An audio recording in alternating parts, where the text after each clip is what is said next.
السلام علیکم ورحمۃ اللہ۔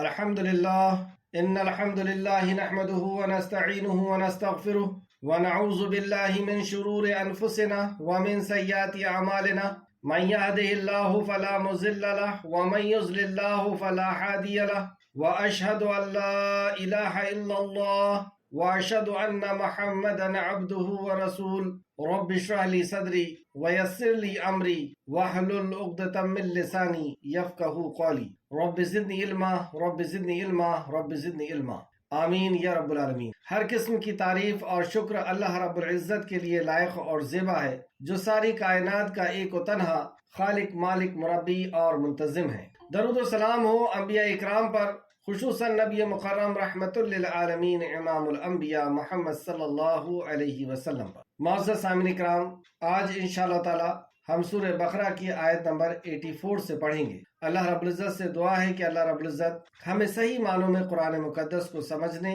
اس پہ تدبر کرنے، اس پر ایمان لانے اور عمل کے ساتھ لوگوں تک پہنچانے کی توفیق عطا فرمائے، آمین یا رب العالمین۔ لفظی ترجمے کے پارہ نکال لیجئے، لفظی ترجمے کے اوپر غور کریں گے۔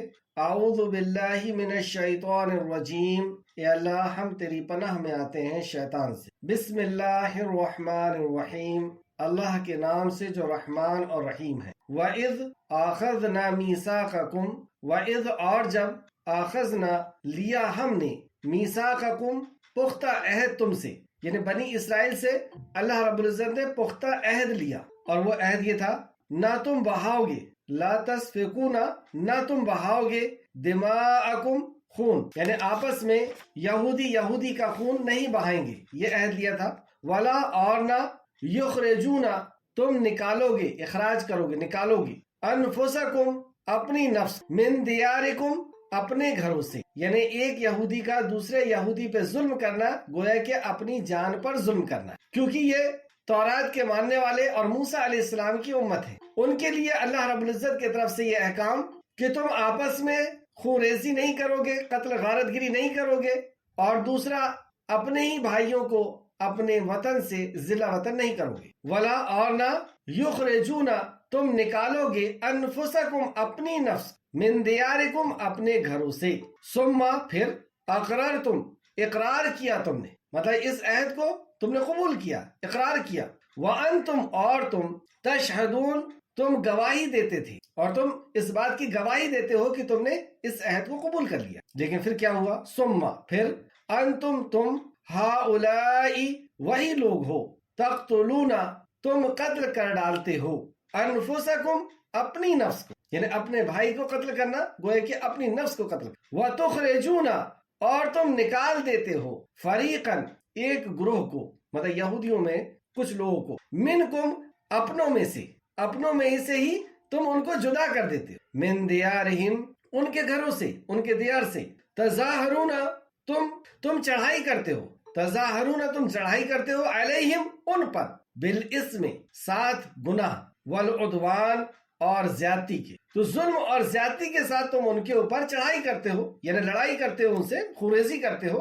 وَإِنْ اور اگر، یاتوکم وہ آئے تمہارے پاس، اسارا قیدی بن کر کے، اسارا قیدی بن کر کے، توفدوہم تم فدیہ دے کر چھوڑ دیتے ہو انہیں، یعنی اوپر دو اللہ کے حکم کا انکار کر دیا اور تیسرے کا اقرار کر رہے کہ ان سے یہ کہا گیا تھا کہ اپنے بھائیوں کو قتل نہیں کرو گے اور ان کو ضلع وطن نہیں کرو گے، تو یہ دونوں کام انہوں نے کیا ظلم اور زیادتی کے ساتھ، اور تیسرا جو حکم دیا گیا اگر وہ قیدی ہو کر کے آئیں گے تو انہیں قیدی سے آزاد کر دینا، تو یہ تیسرے حکم کو انہوں نے مان لیا، تو اس کا ذکر یہاں پہ فرمایا اللہ رب العزت نے، وَإِنْ اور اگر، یاتوکم وہ آئے تمہارے پاس، اسارا قیدی بن کر، توفدوہم تم فدیہ دے کر چھڑا لیتے ہو انہیں، وَهُوَ حالانکہ وہ، محرم حرام کیا گیا تھا، علیکم تم پر، اخراجہم نکالنا ان کا، جبکہ تمہارے لیے تو ان کا نکالنا ہی حرام کر دیا گیا تھا، اب تم نے نکال دیا اور وہ قیدی بن کر کے آئے تو تم فدیہ دے کر کے انہیں چھڑا لیتے ہو، یعنی اللہ کے اس حکم کو تم قبول کر لیتے ہو اور دوسرے حکم کا تم انکار کرتے ہو۔ افتؤمنون کیا پھر تم ایمان لاتے ہو، ببعض بعض کے، بعض الکتاب کے کتاب کی، وتکفرون ببعض اور تم کفر کرتے ہو ساتھ بعض کا، یعنی تم کتاب کے کچھ حصے کا اقرار کرتے ہو اور کچھ کا انکار کرتے ہو، ایسا کیا تم نے. فما تو نہیں، جزاء بدلہ، تو سنو اس کا بدلہ. فما جزاء من یفعل ذالک، اس کا جو کرتے ہیں یہ، ذالک یعنی یہ، منکم تم میں سے، تو تم میں سے جو ایسا کرتا ہے کہ بعض پر ایمان لاتا ہے، یعنی بعض پر عمل کرتا ہے اور بعض پر عمل نہیں کرتا، تو جو ایسا کرتا ہے تم میں سے، منکم تم میں سے، الا مگر، خزی رسوائی ہے، فی الحیاتی زندگی میں، حیات دنیا دنیا کی زندگی میں، تو دنیا کی زندگی میں اس کو ذلت کی مار ہے، اس کے لیے رسوائی ہے، خزی ہے.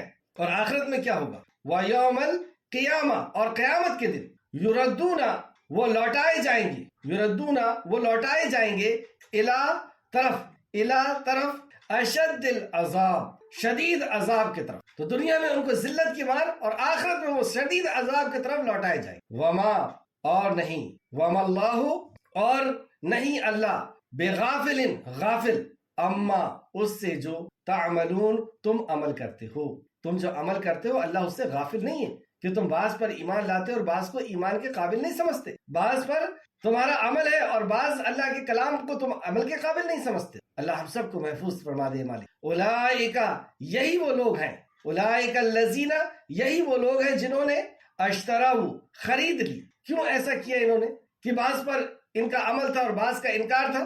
اس کی وجہ اولئک یہی وہ لوگ ہیں، الذین جنہوں نے اشتراؤ خرید لی ہے، الحیاتی زندگی کو، الحیاتی دنیا دنیا کی زندگی کو، بالآخرت آخرت کے مقابلے، آخرت کو انہوں نے چھوڑ دیا اور دنیا کی زندگی کو خرید لی. اس لیے ایسا. فلا تو نہ، یخفف ہلکا کیا جائے گا، یخفف ہلکا کیا جائے گا، خفیف کیا جائے گا، انہم ان سے، انہم العذاب ان سے عذاب کو ہلکا نہیں کیا جائے گا. ولا اور نہ، ہم وہ مدد کیے جائیں گے، نہ ان سے عذاب ہلکا کیا جائے گا. ایک ہی قسم کے تکلیف میں اگر رہیں تو تکلیف کو برداشت کرنے کی طاقت آ جاتی ہے یا برداشت کرنے کا معدہ پیدا ہو جاتا ہے.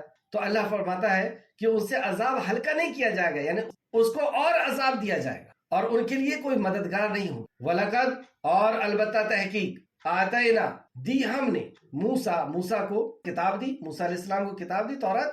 وَقَفَّيْنَا اور پیدر پہ بھیجے ہم نے، من بعدہ بعد اس کے، بالرسل کئی رسول. تو کتاب کیوں دی اور کیوں پیدر پہ پھر رسول بھیجے؟ وَآتَيْنَا اور دی ہم نے، عیسیٰ ابن مریم، عیسیٰ ابن مریم کو، البینات واضح نشانی. اب پیدر پہ رسول کے خاتمہ جو ہے عیسیٰ علیہ السلام پر ہوا اور عیسیٰ علیہ السلام کو بھی ہم نے واضح نشانیاں دی، واضح معجزات دی. وَأَيَّدْنَاهُ اور قوت دی ہم نے اسے، بروح القدس یعنی جبرائیل علیہ السلام کے ذریعے، روح القدس جبرائیل علیہ السلام کے ساتھ. افکلما کیا پھر جب کبھی، جاءکم آیا تمہارے پاس. اب یہاں پہ ہم سب اپنے آپ کو کھڑا کر کے اس آیت پر غور کریں گے. افکلما کیا پھر جب کبھی، جاءکم آیا تمہارے پاس، رسولم کوئی رسول، اب جب کبھی بھی تمہارے پاس کوئی رسول آیا، بما ساتھ اس کے جو، لا تحوا نہیں چاہتے تھے، انفسکم نفس تمہارے، استکبرتم تکبر کیا تم. مطلب جب کوئی رسول آیا اور کوئی بات انہوں نے بیان کی اور تمہارا دل نہیں چاہتا تھا تو بس تم نے تکبر کیا، تم نے انکار کیا. ففریقاً تو ایک گروہ کو، کذبتم جھٹلایا تم نے، یعنی بعض انبیاء کو تم نے جھٹلایا، یہ یہودیوں کے لیے کہا گیا. وفریقن اور ایک گروہ کو، تقتلون تم نے قتل کر دی. وقالو اور انہوں نے کہا، قلوبنا دل ہمارے، غلفن غلاف میں ہے. مطلب یہودیوں نے یہ کہا کہ ہمارے دل غلاف میں ہیں، اب تم کچھ بھی کہو تمہاری بات ہم پر اثر نہیں کرے گی، تم کتنا ہی اللہ کا کلام سنا دو. اور انہوں نے کہا دل ہمارے غلاف میں ہے، بل نہیں بلکہ، اللہ نے فرمایا ایسا نہیں ہے، بلکہ لعنہم اللہ اللہ نے لعنت کی ہم پہ، بے کفرہم ان کے کفر کی وجہ سے، باوجود ان کے کفر کے. فقلیلا ما پس کتنا کم ہے، یؤمنون وہ ایمان لاتے ہیں، پس کتنے کم لوگ ہی ایمان لاتے ہیں. لیکن اس کے بعد بھی اللہ رحمان ہے، اللہ فرماتا ہے کہ بہت کم لوگ ہی ایمان لاتے. ولما اور جب، جاءہم آ گیا ان کے پاس، کتاب ایک کتاب، من عند اللہ اللہ کی طرف سے، اللہ کے پاس سے، مصدق تصدیق کرتی ہے، لما اس کی جو، معاہم پاس ہے ان کے. یعنی اب یہ قرآن اللہ رب العزت کا کلام آ گیا ہے اور محمد الرسول اللہ صلی اللہ علیہ وسلم آ گئے ہیں اور جو تمہارے پاس کتاب ہے وہ اس کتاب کی تصدیق بھی کرتی ہے اور رسول اللہ کی پہچان بھی بتاتی ہے۔ وَقَانُوا، حالانکہ تم وہ ہو، من قبل، اس سے قبل یعنی نبی کے آنے کے پہلے وہ فتح مانگتے تھے، علی الذین، ان پر جنہوں نے کفروا، کفر کیا۔ نبی کے آنے کے پہلے جو لوگ یہودی اور نصرانی نہیں تھے اور ان کے ساتھ ظلم کرتے تھے یا لڑائی کرتے تھے تو یہ انہیں یاد دلاتے تھے کہ ہمارے آخری نبی آنے والے اور ہم ان کے ساتھ مل کر کے اور ظلم کا خاتمہ کریں گے۔ تو وہی یاد دلایا اللہ نے کہ تم تو انتظار کرتے تھے نا محمد رسول اللہ کا۔ فلما، تو جب جاءہم، آ گیا ان کے پاس، ما، جو انہوں نے چھپا لیا۔ اب جب نبی کریم صلی اللہ علیہ وسلم آ گئے تو انہوں نے چھپا لیا، کیوں؟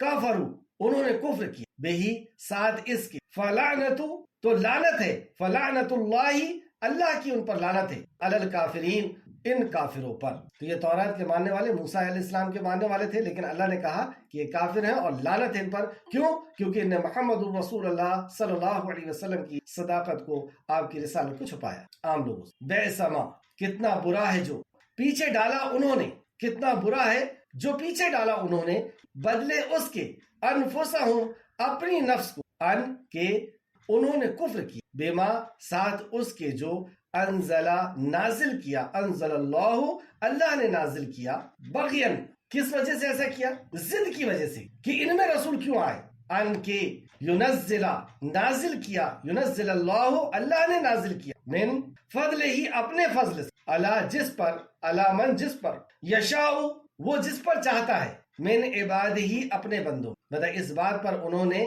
ضد کی یا اپنے تکبر کی وجہ سے، بغض کی وجہ سے اس بات پر انہوں نے کہا کہ اللہ رب العزت نے اپنی مرضی سے وہاں پہ جو رسول پہنچا دیا بنو اسماعیل میں، تو وہ لوٹے، فباؤ، تو وہ لوٹے، بغضب، ساتھ غضب کے، علی الغضب، غضب پر، تو غضب پہ، غضب کے ساتھ وہ لوٹے۔ پہلے تو عیسیٰ علیہ السلام کا انکار کر دیا، انجیل کا انکار کر دیا، اب محمد رسول اللہ کا انکار اور آپ کے کلام کا انکار، تو غضب پہ غضب لے کر کے وہ لوٹے۔ وَلِلْكَافِرِينَ، اور کافروں کے لیے، عذاب، عذاب ہے، رسوا کرنے والا، ہلاک کرنے والا۔ آئے تفسیر کی طرف۔ کل کی کلاس میں اور مسلسل جیسا کہ ہم سمجھ رہے ہیں کہ بنی اسرائیل کا سلسلہ چل رہا ہے، اور بنی اسرائیل میں ابھی جو آیتیں آ رہی ہیں وہ جو اللہ رب العزت نے ان پر احسانات کیے اس کا ذکر ہے، اور احسان میں انبیاء علیہ السلام کا مبعوث ہونا اور کتابوں کا آنا۔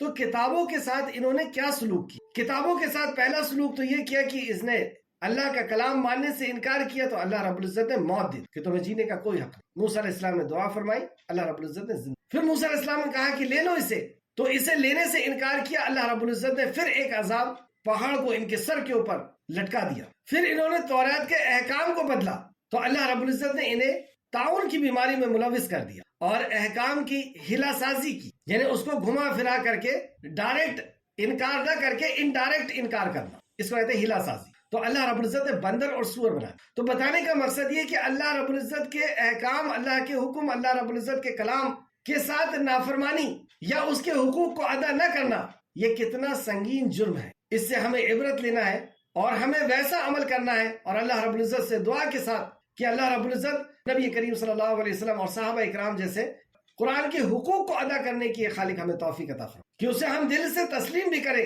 اس پہ غور و فکر بھی کریں، تدبر بھی کریں، اس کے احکام و مسائل کو سیکھیں بھی اور اس پر عمل بھی کریں اور لوگوں تک پہنچائیں بھی۔ جو بھی اس کے حقوق ہیں، پورے حقوق کو اللہ ہمیں ادا کرنے کی توفیق دے۔ آج ہم دیکھیں گے کہ ان میں سے کچھ ایسے بھی تھے کہ جو کچھ احکام کو یہ قبول کرتے تھے اور کچھ احکام کو یہ قبول نہیں کرتے تھے۔ تو جو کچھ احکام کو قبول کرتے اور کچھ احکام کو قبول نہیں کرتے، ان کے لیے کتنی سخت وعید اور ان کے لیے کتنی سخت سزا اللہ رب العزت نے منتخب بنی اسرائیل کی۔ آیت نمبر 84، اور جب ہم نے تم سے پکا وعدہ لیا کہ تم آپس میں ایک دوسرے کا خون نہیں بہاؤ گے۔ یہ اللہ رب العزت کی طرف سے ان کے لیے ایک احکام و مسائل ہیں یا ان کے لیے اوامر حکم ہے، اور یہ حکم ایسا تھا کہ اللہ نے یہ عہد لیا تھا۔ اس کے پہلے بھی ہم عہد پڑھ کر کے آ چکے ہیں کہ بنی اسرائیل سے کیا عہد لیا تھا، اور یہ اب عہد لیا کہ تم آپس میں یہودی کو قتل نہیں کرو گے اور نہ نکالو گے اپنے لوگوں کو اپنی وطن سے، اپنے لوگوں کو اپنے وطن سے تم نہیں نکالو۔ یعنی یہ ویسے ہی احکام ہے جیسے ایک مومن کے دوسرے مومن کے اوپر ہے کہ ایک مومن دوسرے مومن کے لیے وہی پسند کرے جو اپنے لیے پسند کرتا ہے۔ جیسے کہ امام بخاری اور مسلم نے ایک حدیث لائے ہیں، سیدنا نعمان بن بشیر رضی اللہ عنہ بیان کرتے ہیں کہ رسول اللہ صلی اللہ علیہ وسلم نے فرمایا مومن کی مثال، اب دیکھیں آپ دو مومن جو ہوتے ہیں وہ آپس میں کیسے ہوتے ہیں، اور ہم اپنا جائزہ لیں کہ ہم مومن بھی ہیں یا نہیں ہیں، یا کس قدر کمزوری ہے ہمارے ایمان میں. تو مومن کی مثال آپس میں محبت، رحمت و شفقت اور صلہ رحمی کے اعتبار سے. پھر سے دیکھیں آپ، رسول اللہ صلی اللہ علیہ وسلم نے فرمایا مومن کی مثال آپس کی محبت، یعنی آپس میں ان کی محبت ہوتی ہے، رحمت ایک دوسرے کے اوپر رحم کرتے، وہ شفقت اور ایک دوسرے کے اوپر شفقت کرتے، وہ صلہ رحمی اور ایک دوسرے کے لیے صلہ رحمی کرتے کہ اعتبار سے ایسی ہے ایک جسم کے طرح ہے، ایک جسم کی طرح ہے کہ اگر کسی ایک عضو کو تکلیف پہنچے تو سارا جسم بخار سے بیداری کے باعث بے قرار ہوتا ہے، کہ جسم کے کسی ایک حصے کو، پیر میں سب سے نیچے کے حصے میں بھی اگر کوئی زخم ہو گیا تو پورا جسم بخار کی حرارت کو محسوس کرتا ہے اور بے قرار ہوتا ہے. اسی طریقے سے کوئی ایک مومن بھی اگر کسی کونے کے اندر ہے دنیا کے یا شہر کے یا ملک کے، تو دوسرا مسلمان ایسا تکلیف محسوس کرتا ہے اس کی تکلیف سے. یہ ہے مومن کی پہچان، یہ ہے مومن کی صفت کہ ایک مومن دوسرے مومن کے لیے ایسا ہوتا ہے. بخاری شریف حدیث نمبر 6011، مسلم شریف حدیث نمبر 2586. ایک اور حدیث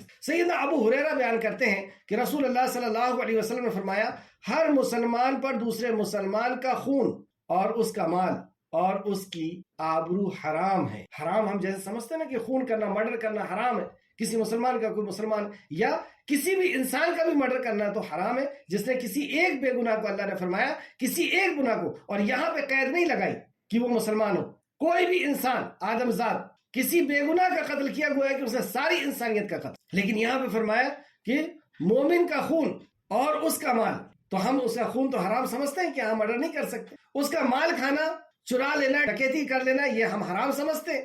لیکن آگے ایک اور احکام بھی رسول اللہ صلی اللہ علیہ وسلم کی زبان مبارک سے نکلا ہوا، اس کے اوپر اللہ ماشاء اللہ ہی جو ہے غور و فکر ہوتا ہے. تو ہر مسلمان پر دوسرے مسلمان کا خون اور مال اور اس کی آبرو حرام ہے، یعنی اس کی عزت سے کھیلنا، اس کی آبرو حرام ہے.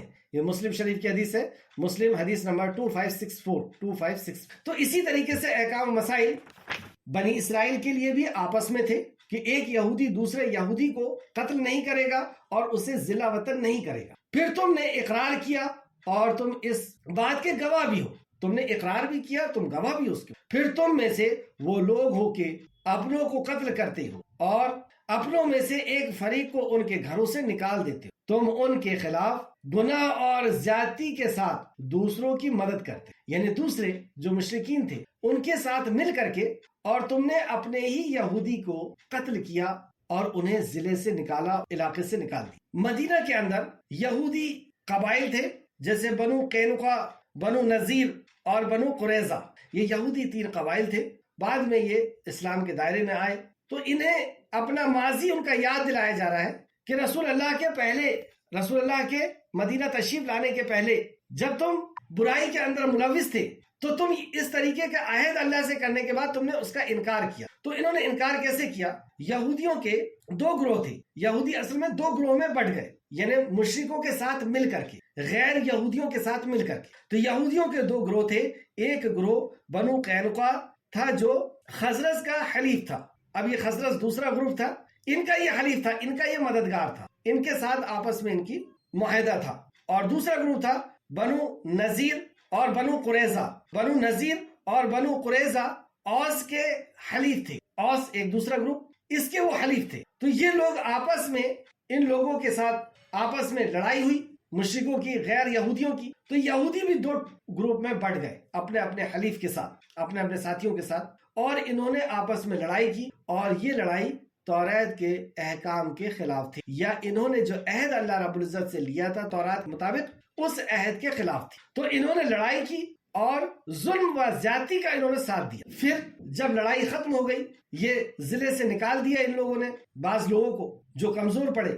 اب جب لڑائی ختم ہو گئی تو کچھ وقت کے بعد جب وہ قیدی بن کر کے آئے تو پھر انہیں تورات کی وہ بات یاد آئی کہ اللہ کا یہ حکم ہے کہ جو قیدی بن کر کے آئے اسے آزاد کر. مطلب یہ بات پر عمل کرنا ان کے لیے آسان تھا، اچھا لگتا تھا، ان کے دل کو بھاتا تھا. دوسری بات نہیں بھا رہی تھی. وجہ کیا ہے وہ بھی آگے آئے گا. اور اگر وہ تمہارے پاس قیدی ہو کر آئے تو تم انہیں چھڑاتے ہو حالانکہ تم پر ان کو نکال دینا ہی حرام کر دیا گیا تھا. انہیں تو نکالنا ہی تمہارے لیے حرام تھا، لیکن تم ان کے ساتھ مل کر کے اپنے ہی مائی بھائیوں کو تم نے مارا اور ضلع سے نکالا، اور اب تم ان کو چھڑانے کے لیے پہنچ گئے ہو کہ یہ احکام ہے اللہ کا. تو کچھ کا تم نے انکار کیا، کچھ کا اقرار کیا. آگے اللہ فرماتا ہے افتؤمنون ببعض الکتاب وتکفرون ببعض، تو کیا تم کتاب کے ایک حصے پر ایمان لاتے ہو اور دوسرے حصے کا انکار کرتے ہو؟ یعنی جو جس پہ عمل کرنا تمہارے لیے اچھا لگتا ہے، تمہارے دل کو بھاتا ہے، اس پہ تم عمل کرتے ہو، اور جو اچھا نہیں لگتا تم اس کا انکار کر دیتے ہو. تو کیا یہ چل جائے گا؟ اللہ نے فرمایا فما جزاء من يفعل ذلك منكم الا خزي في الحیات الدنیا، پھر تم میں سے جو شخص یہ کام کرے گا اس کی سزا اس کے سوا کوئی نہیں کہ رسوائی ہو دنیا کی زندگی. تو اس کی سزا یہ ہے کہ دنیا کی زندگی میں اس کو ذلت کی مار ماری جائے. وَيَوْمَ الْقِيَامَةِ يُرَدُّونَ إِلَىٰ أَشَدِّ الْعَذَابِ، اور قیامت کے دن وہ سخت ترین عذاب کے طرف دھکیلا جائے. تو دنیا کی زندگی میں بھی اس کو ذلت کی مار ماری جائے گی، اور آخرت میں بھی اس کو ذلت کی مار ماری جائے، جہنم کی طرف وہ ڈھکیلا جائے. اور آگے اللہ فرماتا ہے وَمَا اللَّهُ بِغَافِلٍ عَمَّا تَعْمَلُونَ، اور تم جو عمل کرتے ہو اللہ اس سے غافل نہیں. جو بھی تم عمل کرتے ہو اللہ اس سے غافل نہیں. کیوں کیا انہوں نے ایسا؟ یہ آگے کی آیت میں آ رہا ہے. یہاں تک ہمیں کیا سبق ملا کہ انہوں نے تورات کے کچھ حصے پر ایمان لایا. اچھا، انہوں نے جو انکار کیا وہ توحید نہیں تھی، وہ بدعات نہیں تھی، اللہ کا حکم تھا، یعنی مرڈر کرنا اور شہر سے نکالنا، اور اس میں سے کسی بات کو انہوں نے مانا، کسی کا انکار کیا. ہم اپنے آپ کو دیکھیں. اس کی تفسیر میں احسن البیان سے، جس کی تفسیر حافظ صلاح الدین یوسف رحمۃ اللہ علیہ نے کی ہے، وہ فرماتے ہیں اللہ کی وہ اطاعت مقبول ہے جو مکمل ہو. پھر سے سمجھا، اللہ کی وہ اطاعت یعنی اللہ کی وہ فرما برداری، اللہ کے وہ حکم کا ماننا، اطاعت کرنا جو مکمل ہو وہ مقبول ہے. یعنی اللہ کے ہاں وہ اطاعت قبول ہے جو اطاعت مکمل ہو، کمپلیٹ ہو. کچھ کو مان لے کچھ کو نہیں مانے، یہاں اس کا مطلب یہ ہے کہ وہ اطاعت مقبول نہیں. اس آیت کی روح سے یہ حافظ صلاح الدین یوسف رحمۃ اللہ علیہ کی تفسیر. آگے فرماتے ہیں بعض باتوں کو تو مان لینا اور بعض کو چھوڑ دینا، اس کی اللہ کے ہاں کوئی اہمیت نہیں. کتنے سخت الفاظ کہ قرآن کے بعض احکام کو مان لینا اور بعض کو انکار کر دینا. اگر ہم اس کو اس لفظوں میں سمجھیں کہ بعض کو ہم ایمان لاتے ہیں، عمل کرتے ہیں، اور بعض اللہ کے احکام کو عمل کے قابل نہیں سمجھتے. جب بھی کوئی احکام ہماری نظر سے، ہمارے عمل سے ایسا گزرے تو اس وقت دل کے اندر ہم یہ بات ضرور لائیں کہ یہ میرے رب کا حکم ہے، کیا یہ عمل کے قابل نہیں؟ کیوں ہم انکار کرتے ہیں اس کا، اس دنیا کی چاہت میں، دنیا کو حاصل کرنے کے لیے، جبکہ اللہ رب العزت کو راضی کرنے کے لیے اس کے پہلے کئی قربانیاں دی ہیں. کسی نے جاب چھوڑا ہے کیونکہ وہ حرام تھی، کسی نے رشتوں کو چھوڑا ہے کیونکہ وہ شریعت کے مطابق نہیں تھے، کسی نے دوستیوں کو چھوڑا ہے. آپ سب کی میں بات کر رہا ہوں، ہم سب کی بات کر رہا ہوں. صبح اللہ رب العزت کی رضا کے لیے ہم نماز پڑھتے ہیں، ہم چوری سے بچتے ہیں، زنا سے بچتے ہیں، خون ریزی سے بچتے ہیں، مرڈر سے بچتے ہیں، ہم شراب سے بچتے ہیں، جوئے سے بچتے ہیں. اب یہ چند جو چیزیں ہیں جو ہماری زندگی کے اندر حرام، اللہ رب العزت کے احکام کی نافرمانی، جیسے کوئی ایسے ہوتے ہیں جو توحید جن کی مضبوط ہے تو وہ دوسرے گناہ کو گناہ ہی نہیں سمجھتے، ان کو سنت کی نافرمانی کرنا، بدعات پر عمل کرنا انہیں کچھ لگتا ہی نہیں، حرام اور حلال کی وہ تمیز نہیں کرتے. اللہ رب العزت کے جو احکام ہیں جیسے دعوت کا فریضہ اور بھی ایسی چیزیں، تو اگر ہم مکمل اطاعت نہیں کر رہے تو یہ اللہ، پھر سے آپ سمجھیں کہ اللہ کے ہاں وہ اطاعت مقبول ہے، یعنی قبول ہونے والی ہے. اللہ کی وہ اطاعت قبول ہونے والی ہے جو مکمل ہو، کمپلیٹ عبادت. فصل میں کافہ، اسلام کے اندر پورے کے پورے داخل ہو، جب اسلام کا ہمیں فائدہ اس دنیا کے اندر بھی اور آخرت کے اندر بھی ملنے والا ہے. اور ایک اور چیز پہ ہم سوچیں کہ پورا عمل کرنے میں کیا مشکل ہے؟ ایسا کون سا حکم ہے اللہ رب العزت کا جو ہمیں نقصان پہنچاتا ہے، ہماری عزت کو نقصان پہنچاتا ہے، ہمارے مال کو نقصان پہنچاتا ہے، ہماری رشتہ داریوں کو نقصان پہنچاتا ہے؟ ایسا کون سا عمل ہے اللہ رب العزت؟ ایک ایک عمل پر غیر ایمان والوں نے ریسرچ کر لی، ایک ایک سنتوں میں ریسرچ کر لی، لیکن آج تک اللہ رب العزت کے فرمان میں اور رسول اللہ صلی اللہ علیہ وسلم کے فرمان میں کوئی دنیاوی نقصان انہیں نہیں ملا. اور مل بھی کیسے سکتا ہے؟ یہ ہمارے خالق کا حکم. تو ہم بعض پر ایمان لاتے اور ہم اپنی زندگی کا ہم جائزہ لیں کہ ہم مسجد کے اندر مسلمان نظر آتے ہیں، بازار کے اندر کچھ اور نظر آتے ہیں، پڑوسی کے ساتھ کچھ اور نظر آتے ہیں، رشتہ داروں کے ساتھ کچھ اور نظر آتے ہیں. تو ایسا ملاوٹ والا مسلمان اللہ رب العزت کو اپنے مہمان خانے یعنی جنت کے لیے نہیں چلے. ہمارے گھر کے سامنے کوئی آئے اور وہ دودھ میں پانی ملا کر کے دے تو کیا ہم لیں گے؟ کیسے ہم نے یہ سمجھ لیا کہ اللہ رب العزت بھی ایسا ملاوٹ والا مسلمان لے گا کہ جو تھوڑا سا یہودی ہو، تھوڑا سا نصرانی ہو، تھوڑا سا مجوسی ہو اور کچھ تھوڑا سا مسلمان ہو. تو تم نے بعض پر ایمان لایا اور بعض کا انکار کیا تو اس کی کیا سزا ہو کہ دنیا میں بھی ذلت کی مار ماری جائے اور آخرت میں بھی ذلت کی مار ماری جائے گی. جو آج ہمیں مار ماری جا رہی کہیں ایسا تو نہیں کی وجہ ہے. یہ بھی فرمایا حافظ صلاح الدین یوسف. اور یہ بعض پر ایمان لانا، بعض کا انکار کرنا، یہ نفاق کی ایک صفت ہے. چلے آیت کو پھر سے ایک بار دیکھیں. کیا تم کتاب کے ایک حصے پر ایمان لاتے ہو اور دوسرے حصے کا انکار کرتے ہو؟ پھر تم میں سے جو شخص یہ کام کرے گا اس کی سزا اس کے سوا اور کوئی نہیں کہ رسوائی ہے دنیا کی زندگی میں، اور قیامت کے دن وہ سخت ترین عذاب کی طرف دھکیل دیا جائے گا. اور تم جو عمل کرتے ہو اللہ اس سے غافل نہیں. یہ وہ لوگ ہیں جنہوں نے ایسا انہوں نے کیوں کیا؟ کیوں پورے احکام پر انہوں نے عمل نہیں کیا؟ اس کی وجہ اللہ رب العزت نے بتائی. یہ وہ لوگ ہیں جنہوں نے زندگانی دنیا کو آخرت کے عوض میں خرید لی، یعنی آخرت کو انہوں نے داؤ پہ لگا دیا، آخرت کو انہوں نے بیچ لیا اور دنیا کی زندگی کو انہوں نے خرید لی. کیوں؟ کیونکہ یہ دوسرے مشرکین کے حلیف تھے، ان کے یہ مددگار تھے. تو وہ لوگ ان کے اوپر چڑھائی کرنے کے لیے آئے تو ان لوگوں نے بھی ان کا ساتھ دے دیا اور آپس میں آمنے سامنے یہودی. کیوں؟ دنیا کی لالچ میں، دنیا کو حاصل کرنا، دنیا کی نقصان سے بچنے کے لیے بظاہر ان کی نظر میں جو دکھ رہا، ورنہ ہونا وہی ہے جو اللہ رب العزت نے طے کر. ہم اللہ کے احکام کو توڑ کر کے دنیا کی ایک چیز کو بھی حاصل نہیں کر سکتے بجز اتنا جتنا اللہ رب العزت نے ہمارے مقدر میں لکھ دی. کوئی شخص کتنا ہی چوری کر لے وہ اتنا ہی مالدار ہوگا جتنا اللہ رب العزت نے اس کو لکھ دی. کوئی کتنی ہی غیبتیں اور چغلیاں کرے وہ اتنا ہی عزت والا ہوگا جتنا اللہ رب العزت نے اس کے مقدر میں عزت کو لکھ دیا. لیکن شیطان نے ایسا ان کو پٹی پڑھایا اور ہمیں پٹی پڑھاتا ہے کہ یہ نافرمانی کر لے گا تو عزت والا ہو جائے گا، دولت والا ہو جائے گا. تو یہ وہ لوگ ہیں جنہوں نے زندگان دنیا کو آخرت کے عوض میں خرید، لہٰذا نہ تو ان سے عذاب ہلکا کیا جائے. اب ایک طرف آخرت تھی یعنی اللہ کے احکام تھے، اللہ کی طرف سے فرائض تھے، اور دوسری طرف دنیا تھی. تو انہوں نے اللہ رب العزت کے احکام کو چھوڑ کر کے دنیا کو قبول کر کہ اس سے مجھے عزت مل جائے گی، اس سے مجھے شہرت مل جائے گی، اس سے مجھے دولت مل جائے گی. انہوں نے اللہ کے احکام کو چھوڑ دیا. یہ وجہ اللہ کی نافرمانی کی وجہ یہ ہو. تو آگے اللہ فرماتا ہے لہٰذا نہ تو ان سے عذاب ہلکا کیا جائے گا، یعنی یہ عذاب میں جائیں گے، یہ جہنم میں جائیں گے. تو کچھ کا انکار کرنے کی یہ سزا، اور جہنم میں ہی نہیں جائیں گے، جہنم میں عذاب ہلکا نہیں کیا جائے گا. کیونکہ جس تکلیف میں انسان رہتا ہے تو اس تکلیف کا عادی ہو جاتا، لیکن جہنم میں عذاب کو اور بڑھایا جائے گا تاکہ تم اس کے عادی ہوئے ہو تو اور دوسرا عذاب. تو لہٰذا نہ تو ان سے عذاب ہلکا کیا جائے گا اور نہ ان کی مدد ہی کی جائے گی. یعنی اب اللہ کے کلام کے ذریعے سے جو شفاعت ہونے والی ہے، رسول اللہ سے جو شفاعت ہونے والی ہے، فرشتوں کے ذریعے سے اللہ جو شفاعت کرانے والا ہے، یا اللہ رب العزت خود رحم فرمانے والا ہے، یہ ساری چیز ختم ہو گئی ہے اور نہ ان کی مدد ہی کی جائے کیونکہ انہوں نے اللہ کے کلام کے حقوق کو ادا. جیسے سورہ فرقان کی آیت نمبر 30 میں اللہ رب العزت نے فرمایا وَقَالَ الرَّسُولُ يَا رَبِّ إِنَّ قَوْمِ اتَّخَذُوا هَٰذَا الْقُرْآنَ مَهْجُورًا. اے اللہ یہ میری امت کے وہ لوگ ہیں جنہوں نے قرآن کو مہجور کیا، جنہوں نے قرآن کو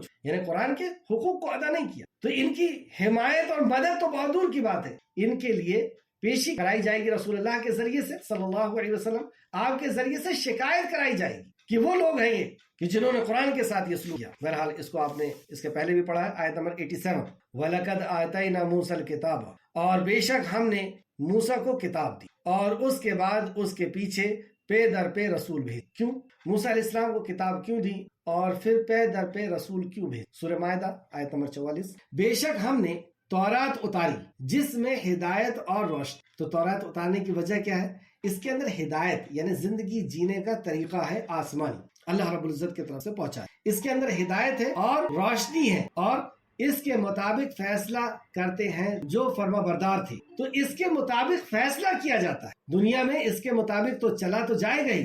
یہ ہدایت ہے، روشنی ہے اور اسی کے مطابق فیصلہ بھی کیا جائے گا، یہ قانون بھی ہے. تو یہ تورات کی پوزیشن بتائی جا رہی ہے کہ یہ اللہ رب العزت کی طرف سے دستور حیات تھا اور روشنی ہے اور یہ فیصلہ کرنے والی کتاب ان لوگوں کے لیے جو یہودی بنے اور رب والے اور علماء، اس لیے کہ وہ اللہ کی کتاب کے محافظ بنائے گئے تھے اور وہ ان پر گواہ تھے. تو یہ ان پہ گواہ بھی تھے اور یہ محافظ بنائے گئے تھے. کون؟ ایک تو یہودی علماء. کیوں محافظ؟ یہ ان کی حفاظت کریں گے. کس کی؟ تورات کی. تو تورات کی حفاظت کیا ہے؟ اس کو باندھ کر کے لاکر میں رکھ دینا، یہ حفاظت کا مطلب ہے اس کے احکام کی حفاظت، اس کے احکام نافذ کرنا، اس کے احکام پر عمل کرنا. تو اس وجہ سے اللہ رب العزت نے پے در پہ نبی بھیجا. تو پہلے رسول آئے یعنی موسیٰ علیہ السلام آئے, ان کے اوپر کتاب آئی, اب پے در پہ نبی آئے, انبیاء آئے جو اس احکام کی حفاظت کرنے کے لیے, اور وہ لوگ بھی جو یہودی ہوئے تھے اور وہ لوگ بھی جو علماء تھے ان کی یہ ذمہ داری تھی. دوسرے سورہ سجدہ آیت نمبر 23, سورہ سجدہ آیت نمبر 23, اور بلا شبہ یقیناً ہم نے موسیٰ کو کتاب دی یعنی تورات دی, پس تو ان کے ملاقات سے شک میں نہ ہو, اور ہم نے اسے بنی اسرائیل کے لیے ہدایت بنا, یعنی پوری بنی اسرائیل کے لیے اللہ رب العزت نے تورات نازل کی. اب بنی اسرائیل کافی بڑی قوم ہے, کئی انبیاء اس کے اندر آئے, جیسے اللہ نے فرمایا یہاں پہ کہ پے در پہ رسول بھیجی. اب پے در پہ رسول کے تعلق سے بھی ہم یہاں پہ دیکھیں گے. ابو ہریرہ رضی اللہ عنہ بیان کرتے ہیں رسول اللہ صلی اللہ علیہ وسلم نے جنت میں آدم اور موسیٰ علیہ السلام کی آپس میں بحث کے متعلق بیان فرمایا. مطلب جب نبی کریم صلی اللہ علیہ وسلم معراج پہ تشریف لے گئے تو آپ نے یہ فرمایا کہ موسیٰ علیہ السلام اور آدم علیہ السلام کی آپس میں بات ہوئی, تو آدم علیہ السلام کا کلام بیان کیا اور آدم علیہ السلام نے موسیٰ علیہ السلام سے فرمایا, آدم علیہ السلام نے موسیٰ علیہ السلام سے فرمایا کہ اللہ نے تمہارے لیے تورات اپنے ہاتھ سے لکھی. تو اللہ رب العزت نے اپنے ہاتھ سے آدم علیہ السلام کو بنایا ہے اور تورات کو اپنے ہاتھ سے لکھا ہے. یہ بھی ایک تورات کا اعجاز تھا, یہ اللہ کے کلام کا اعجاز تھا. یہ ابو داؤد حدیث نمبر 4071. اس کے علاوہ بھی آپ دیکھتے ہیں کہ دوسرے جو چیزیں ہیں, جو مخلوق ہے, وہ اللہ رب العزت نے اپنے کن سے پیدا کیا ہے, اپنے آرڈر سے پیدا کیا کہ کہا اور وہ چیز ہو گئی. سورہ سجدہ آیت نمبر 24 میں اللہ فرماتا ہے اور ہم نے ان میں سے کئی پیغمبر بنائے جو ہمارے حکم کی ہدایت دیتے تھے. مطلب کئی پیغمبر ہم نے بھیجا. سورہ مومنون آیت نمبر 44 میں اللہ فرماتا ہے 44 میں پھر ہم نے اپنے رسول پے در پہ بھیجے. تو بنی اسرائیل کے اوپر پے در پہ اللہ رب العزت نے رسولوں کو بھیجا. سیدنا ابو ہریرہ بیان کرتے ہیں رسول اللہ صلی اللہ علیہ وسلم نے فرمایا بنی اسرائیل میں سیاست کی فرائض انبیاء انجام دیتے تھے, سیاست کے بھی فرائض انبیاء انجام دیتے تھے.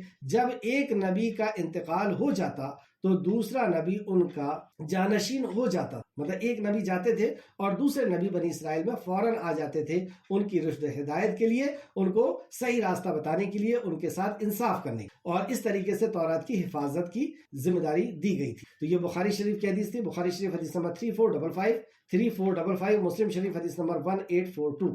تو بنی اسرائیل پے در پہ جو رسول آئے ہیں جن کا ذکر قرآن و حدیث کے اندر ملتا ہے, تو موسیٰ علیہ السلام کے ساتھ ہارون علیہ السلام تھے, اور ہارون علیہ السلام کے بعد ذوالکفل علیہ السلام, ذوالکفل علیہ السلام کے بعد حضرت الیاس علیہ السلام, اور حضرت الیسع علیہ السلام, پھر حضرت داؤد علیہ السلام, پھر حضرت سلیمان علیہ السلام, پھر حضرت عزیر علیہ السلام, پھر حضرت یونس علیہ السلام, پھر حضرت زکریہ علیہ السلام, پھر حضرت یحییٰ علیہ السلام, اور پھر اس کے بعد جو اللہ رب العزت نے یہاں ذکر کیا عیسیٰ علیہ السلام. تو آگے ہم آیت میں واپس آئے, آیت نمبر 87 میں, اور ہم نے عیسیٰ ابن مریم کو کھلے معجزات دیے. تو عیسیٰ علیہ السلام بھی ایک معجزے کے شکل میں ان کے بیچ میں آئے کہ بغیر باپ کے اللہ رب العزت نے انہیں پیدا کیا, اور ماں کی گود کے اندر سے ہی انہوں نے بولنا شروع کیا اتنی چھوٹی عمر میں, اور کوڑی کو اور اندھوں کو, یعنی ایک ان کے ہاتھ کے اندر. اور ہر دور میں آپ دیکھیں گے کہ انبیاء علیہ السلام کو وہ معجزات دیے جاتے تھے جو اس دور میں جس چیز کا عروج ہوتا تھا. تو یہ طب کا دور تھا, ڈاکٹری کا دور تھا کہ جس کے اوپر جیسا بھی بیمار رہتا تھا ہاتھ پھیرتے تھے اور وہ ٹھیک ہو جائے. یہاں تک کہ مردوں کو بھی وہ ٹھیک کر دیا کرتے تھے اور مٹی سے پرندے کو بنا کر کے اڑا دیتے تھے. ایسے کئی معجزات اللہ رب العزت نے عیسیٰ علیہ السلام کو عطا فرمائے تھے, اللہ کے حکم سے یہ ہوتا. تو یہاں فرمایا اور ہم نے عیسیٰ ابن مریم کو کھلے معجزات دی, یعنی ایسے معجزات کہ جس کو دیکھ کر کے دل اور دماغ جو ہے وہ عاجز ہو جائے اور اللہ رب العزت کی وحدانیت اور رسالت کو قبول کر لے. لیکن اس کے بعد بھی انہوں نے کیا کیا وہ ہمارے. اور ہم نے عیسیٰ ابن مریم کو کھلے معجزات دیے اور اسے روح القدس کے ساتھ قوت دی, یعنی جبرائیل علیہ السلام کے ساتھ انہیں قوت دی. آپ دیکھیں کہ جبرائیل علیہ السلام کے ذریعے سے ہی ان کو روح پھونکی گئی تھی حضرت عیسیٰ علیہ السلام کے ماں کی طرف, یعنی مریم علیہ السلام کی طرف. اور پھر جب آپ اس دنیا سے اٹھائے گئے اللہ رب العزت کی طرف, اور بھی دوسرے مقامات کے اندر جبرائیل علیہ السلام کے ذریعے سے اللہ رب العزت نے انہیں قوت بخشی. کیا پھر جب کبھی تمہارے پاس, اب یہاں پہ ہم غور کریں گے اور ہم اپنے آپ کو یہاں پر اس آیت کے سامنے رکھ کر سوچیں گے کہ کہیں ایسا ہمارا معاملہ تو نہیں ہے. کیا پھر جب کبھی تمہارے پاس کوئی رسول وہ چیز لایا جسے تمہاری نفس نے نہ چاہتی, مطلب جب کبھی بھی کوئی رسول آیا اور وہ بات اس نے پیش کر دیا جو تمہاری نفس نہیں چاہتی. اکثر ایسا ہوتا ہے بعض لوگوں کے لیے کہ یہ ساری چیزیں تو اسلام کی بہت اچھی، یہ 3-4 چیزیں اچھی، یا ان 3-4 چیزوں کو ہم نہیں مان سکتے. پچھلی جو آیت گئی ہے اس آیت سے کتنی زیادہ اس کا تعلق ہے، اس کے اوپر بھی ہم غور کریں گے کہ بعض پر ایمان لا رہے بعض کا. تو جب کبھی بھی رسول تمہارے پاس آیا اور اس نے کوئی ایسی بات کہہ دیا جو تمہاری طبیعت کو پسند نہیں تھی، تمہارے قبیلائی نظام کے خلاف تھی، تمہارے دوستوں کے خلاف تھی، تمہارے مزاج کے خلاف تھی، تمہارے معاشرے کے خلاف تھی، تمہاری عزت کے خلاف تھی، تمہارے وقار کے خلاف تھی، تم نے اس کو فوراً سائڈ میں. اب سن، کیا پھر جب کبھی تمہارے پاس کوئی رسول وہ چیز لایا جسے تمہاری نفس نہ چاہتی تھی، مطلب تمہاری نفس اس کو نہ چاہتی تھی، تو تم نے تکبر کی. اب یہ تکبر کیا ہے؟ تکبر مسلم شریف کی حدیث نمبر 91، حق کا انکار اور اپنے سے کسی کو حقیر سمجھنا. یہ حدیث میں پوری آگے پڑھ کر کے آپ کو سناؤں گا. تو گویا کہ وہ احکام جو نبی لے کر کے آئے تھے ان میں سے باتیں طبیعت کو برداشت نہیں ہوئی تو تم نے تکبر کر، مطلب اس حکم کا انکار کر. پھر تم نے ایک فریق کو جھٹلایا اور دوسرے فریق کو تم نے قتل. یہ بنی اسرائیل کا بڑا جرم کہ انہوں نے چند نبیوں کو تو جو ہے جھٹلا دیا جن پہ ان کا بس نہیں چل پایا، اور جن پہ بس چلا انہیں قتل تک کر دی. جیسے حضرت یحییٰ علیہ السلام اور بھی دوسرے انبیاء کو انہوں نے قتل کر دیا. رسول کا مطلب جن کے اوپر شریعت نازل ہوتی ہے اور جو شریعت کو نافذ کرتے، تو ان کی ذمہ داری اللہ رب العزت کے اختیار میں ہوتی ہے. ان کو یہ قتل نہیں کر سکتے، یعنی ان کو شہید نہیں کر سکتے نبی، کیونکہ اس شریعت کی محافظت کے لیے آتے ہیں، اس کی دعوت و تبلیغ کے لیے اور اس پر عمل کے لیے اور لوگوں کو عمل کے پہ کھڑا کرنے کے لیے. تو ان کے ساتھ انہوں نے کچھ کے ساتھ تو انکار کیا، سرے سے ہی جھٹلا دیا، اور کچھ کو جن کے اوپر بس چلا انہیں شہید تک کر. یہ ہے تکبر، کہ تکبر میں انسان اس قدر اندھا ہوتا ہے کہ جب اس نے انکار کیا تو اسے نہیں دکھ رہا کہ یہ اللہ کا کلام ہے، نبی کا فرمان، اور یہ جو کہنے والا ہے یہ کہنے والے سے کیا لینا دینا، یہ جو کہہ رہا ہے اس کے اوپر غور کرے. یہ اللہ کے کلام کو بیان کر رہا ہے، نبی کے فرمان کو بیان کر رہا ہے، اور اس قدر تکبر بڑھا کہ اس کو ختم کر دینے تک کی انہوں نے کوشش کی، اور بعض کو انکار کیا اور بعض کا قتل کیا. تکبر کے تعلق سے سورہ حامیم سجدہ آیت نمبر 5، اور انہوں نے کہا کہ ہمارے دل اس بات پر پردے میں ہیں جس کے طرف تو ہمیں بلاتا ہے، یعنی تم کتنا بھی سمجھاؤ ہم اس بات پر آنے والے نہیں. ہم نے خوب اچھے سے پردہ ہمارے دل کے اوپر لگا ہوا ہے اور ہم اس بات کو ماننے والے نہیں، کیونکہ یہ بات ہماری طبیعت کو برداشت نہیں ہو رہی ہے، یا ہمارے نظام قبیلائی نظام کو برداشت نہیں ہے، یا ہمارے معاشرے کو برداشت نہیں ہے، یا ہمارے دوستوں کو برداشت نہیں ہے. ہم غلاف میں، تم کتنا ہی سمجھا. سورہ نساء آیت نمبر 155. پھر ان کے اپنے عہد کو توڑ دینے ہی کی وجہ سے، کیونکہ انہوں نے عہد کیا تھا اور عہد کو توڑ دیا، تو ہم نے ان پر لعنت کی، اور ان کے لیے اللہ کی آیتوں کا کفر کرنے اور اس کے انبیاء کو کسی حق کے بغیر قتل کرنے. 3 باتیں یہاں پہ بیان کی گئی، پھر سے غور سنیں.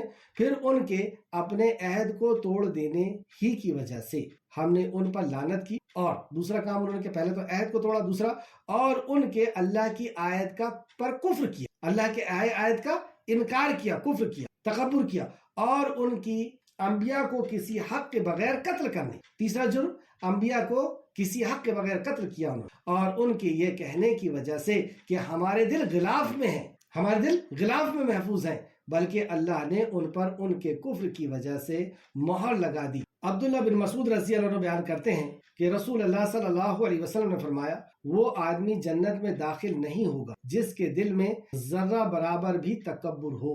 ایک شخص نے کہا، مطلب ایک صحابی اس تکبر کو سمجھنے کے لیے کہتے ہیں، ایک شخص نے کہا، اے اللہ کے رسول صلی اللہ علیہ وسلم، بے شک آدمی اس بات کو پسند کرتا ہے کہ اس کے کپڑے اچھے ہوں، اس کا جوتا اچھا ہو، تو کیا یہ اچھی چیزوں کو پسند کرنا بھی تکبر ہے؟ مطلب وہ یہ جاننا چاہ رہے ہیں کہ ہر انسان یہ پسند کرتا ہے کہ اس کے کپڑے اچھے ہوں، اس کے اچھے ہوں، یعنی جو دولت اللہ رب العزت نے دی ہے تو وہ اس کے جس نظر آئے.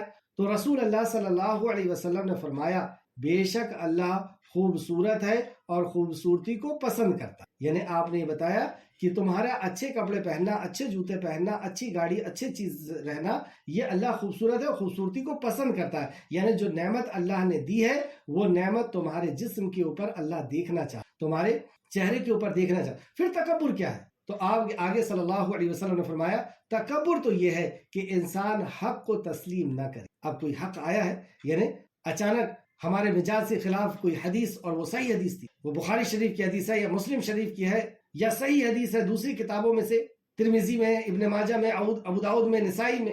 اب وہ صحیح حدیث ہماری مرضی کے خلاف ہو، یا ہمارے قبیلائی نظام کے خلاف ہوگی، یا ہمارے معاشرے کے خلاف ہوگی. اب وہ اللہ کی نبی کی بات ہے یا اللہ ہی کی بات کوئی ہمارے مزاج کے خلاف چلے، قرآن میں سے ہے، تو انہوں نے کیا کیا؟ تکبر کیا، حق کا انکار کیا، یہ ہے تکبر. تو تکبر تو یہ ہے کہ انسان حق کو تسلیم نہ کرے، حق آ گیا لیکن تسلیم نہ کرے اور لوگوں کو حقیر سمجھے، یہ تکبر. مسلم شریف حدیث نمبر 91. اس آیت کو پھر سے دیکھیں ایک بار. اور بے شک ہم نے موسیٰ کو کتاب دی اور ان کے بعد اس کے پیچھے پے در پہ رسول بھیجے، اور ہم نے عیسیٰ ابن مریم کو کھلے معجزات دیے، روح القدس کے ساتھ ان کی تائید کی، قوت دی، مدد کی. کیا پھر جب کبھی تمہارے پاس کوئی رسول وہ چیز لایا جسے تمہاری نفس ناپسند کرتی تو تم نے تکبر، پھر تم نے ایک فریق کو جھٹلایا اور دوسرے فریق کو تم نے قتل کیا. آیت نمبر 88. اور انہوں نے کہا ہمارے دل غلاف میں ہے.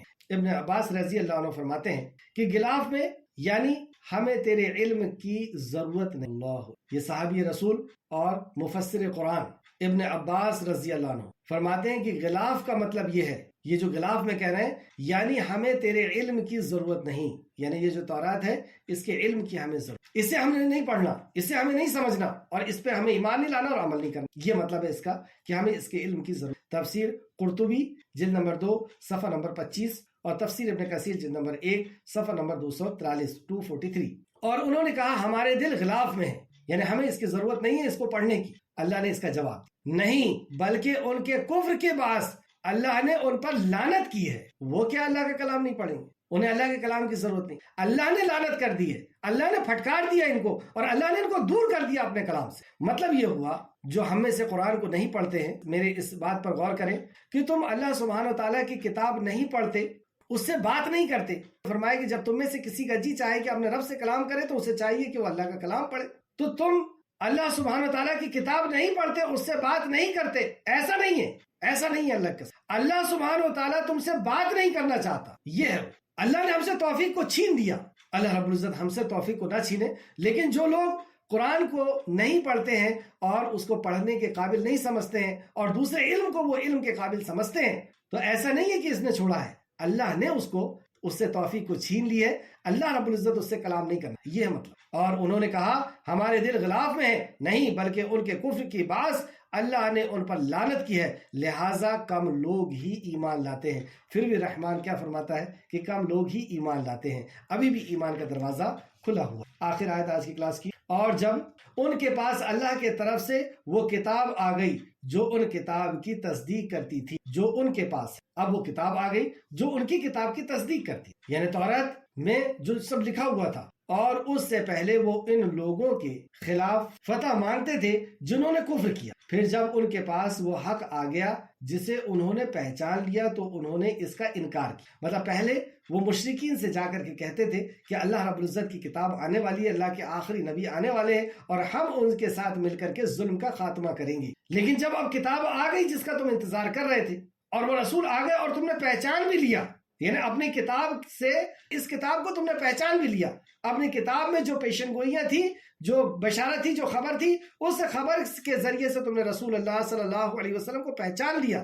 پھر جب ان کے پاس وہ حق آ گیا جسے انہوں نے پہچان لیا تو انہوں نے اس کا انکار کیا. کیوں کیا؟ لہٰذا کافروں پر اللہ کی لعنت ہے. انہوں نے انکار کیا، یعنی نبی کو چھپایا. نبی کو کیوں چھپایا؟ نبی کو چھپانے کی وجہ سے ان کا تکبر تھا، بغاوت تھی، حسد تھا اور تکبر تھا، جس کے تعلق سے آیت نمبر 90 میں اللہ فرماتا ہے، آیت نمبر 90، وہ چیزیں بہت بری ہے جس کے بدلے انہوں نے اپنی نفس کو بیچ دی. اب یہ دنیا اور عزت یہاں کی شہرت کے لیے جو یہ اللہ رب العزت کے احکامات کو بیچ رہے ہیں، انکار کر رہے ہیں، تو وہ چیزیں بہت بری ہیں جس کے بدلے انہوں نے اپنی نفس کو، یہ کہ وہ اس چیز کا انکار کرتے ہیں جو اللہ نے جو اللہ رب العزت نے نازل فرمائی ہے، اس کا یہ انکار کر صرف اس حسد کے بنا پر کہ اللہ اپنے بندوں میں سے جس پر چاہتا ہے اپنا فضل نازل کرتا ہے. تو یہ فضل تو اللہ کا تھا کہ اللہ رب العزت نے جسے چاہا اسے نبوت اور رسالت کی ذمہ داری عطا فرمائی، جس کے اوپر چاہا اسے کلام نازل فرمایا. تو یہ حسد ان کے اوپر پیدا ہوا کہ وہاں پر آخری نبی کیوں آئے ہیں اسماعیل علیہ السلام کے سلسلے میں بنی اسرائیل میں ہی، اور یہ اب وہاں رسول کیوں چلے گئے؟ یہ حسد کے بنا پر انہوں نے ان کا حسد کیا. جبکہ حق ہے، وہ کوئی بھی بولے، کہیں سے بھی آئے، وہ ہماری گم کردہ چیز. اگر کسی نے ہمارے عمل کے خلاف ہمارے عمل کے برعکس قرآن کی کوئی آیت بتا دیا، ہمارے عمل کے برعکس حدیث کوئی بتا دیا، تو ہمیں اسے اپنی گم کردہ چیز سمجھ کر کے اسے قبول کرنا ہے. یہ نہیں کہنا چاہیے کہ ہمارے کسی نے تو ابھی تک یہ قرآن نہیں بتایا، ہمارے کسی نے تو ابھی تک یہ حدیث نہیں بتایا، ہمارے کسی نے تو صحابہ کا یہ عمل نہیں بتایا۔ جب یہ ثابت ہو گیا کہ ہاں اس عمل کو، اس قرآن کی آیت کو یا اس حدیث کو صحابہ نے اسی طریقے سے سمجھا اور اسی طریقے سے عمل کیا ہے، اور اس کے بعد تکبر، اس کے بعد حسد، تو فرمایا صرف اس حسد کے بنا پر کہ اللہ اپنے بندوں میں سے جس پر چاہتا ہے اپنا فضل نازل فرماتا ہے، بس وہ غضب اور غضب کے ساتھ لوٹ۔ پہلے عیسیٰ علیہ السلام کا انکار کیا، انجیل کا انکار کیا، عیسیٰ علیہ السلام کو قتل کرنے کی کوشش، اور اب رسول اللہ صلی اللہ علیہ وسلم کا انکار، اور اب آپ کے جان کے پیاسے ہو گئے اور قرآن کا انکار، تو انہوں نے غضب پہ غضب کو لے کر کے لوٹا، یعنی ایسا بڑا جرم اپنے سر پر لے کر کے لوٹا۔ اور کافروں کے لیے ذلیل کرنے والا عذاب ہے۔ ایسا کیسا یہ ذلیل کرنے والا عذاب ہوگا؟ ایک آخری حدیث اور اس پہ میں اپنی بات کو ختم کروں گا۔ بغاوت، حسد اور تکبر کی وجہ سے جو انہوں نے حق کا انکار کیا ہے، اللہ رب العزت ہم سب کو محفوظ فرمائے۔ نبی کریم صلی اللہ علیہ وسلم نے فرمایا تکبر کرنے والوں کو انسانی صورت میں چیونٹی بنا کر اکٹھا کیا جائے، حشر کے میدان میں یہ چیونٹی بنا کر کے، لیکن انسانی شکل ہی ہوگی اور اتنے چھوٹے ہوں گے کہ ان پر ہر طرف سے ذلت و رسوائی چھا رہی ہو، کیونکہ تکبر کرنے والا اپنے آپ کو بہت بڑا اور اونچا اور اکڑ دکھاتا ہے۔ اللہ رب العزت نے اس کو انسان کی شکل میں اور چیونٹی بنا کر کے بالکل چھوٹا سا بنا دیا، اور ہر طرف سے ذلت اس کے اوپر چھا رہی ہوگی، حتیٰ کہ انہیں جہنم کے ایک قید خانے میں داخل کر دیا جائے گا، آگ ہی آگ ان پر مسلط کی جائے گی اور انہیں جہنمیوں کا خون پینے کو دیا جائے۔ یہ ہے حق کا انکار کرنا، تکبر کرنا، کتاب و سنت کا انکار کرنا۔ اللہ رب العزت ہم سب کو محفوظ فرمائے۔ ترمذی شریف حدیث نمبر 2492 اور مسند احمد جلد نمبر 2 اور صفحہ نمبر 179 اور حدیث نمبر 6686، مسند احمد 6686۔ آخر میں اللہ رب العزت سے دعا ہے کہ خالق مالک ہمیں قرآن کو پوری طرح اچھی طرح سمجھنے کی توفیق عطا فرما۔ رسول اللہ صلی اللہ علیہ وسلم نے جس طرح حکم دیا اور صحابہ نے عمل کیا، اے اللہ پورے کے پورے قرآن پر ہمیں عمل کرنے کی توفیق عطا فرما، آمین یا رب العالمین۔ اے اللہ جب تک ہمیں زندہ رکھ، اخلاص کے ساتھ تیرے کلام پر، نبی کے فرمان پر عمل کے ساتھ ہمیں زندہ رکھ، اور خاتمہ بالخیر فرما، اور نیکوکاروں کے ساتھ ہمارا شمار فرما دے،